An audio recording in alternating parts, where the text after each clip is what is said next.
YouTube. In this video, we'll be taking a look at how to add a QR code scan shortcut to your lock screen on the Samsung Galaxy S26 Ultra. This will work for the S26 Ultra, S26, and the S26 Plus as well.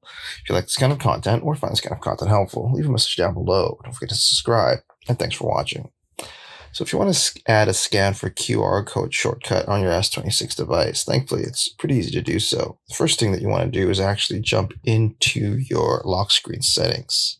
From there, you want to hit wallpaper and style, and then you want to hit your current wallpaper. And then from there, what you want to do is hit the shortcut that you want to change. And then from there, what you want to do is look for the shortcut for scan QR code. There you can select scan for QR code, and you'll have a quick shortcut to scan for QR codes right on your lock screen there.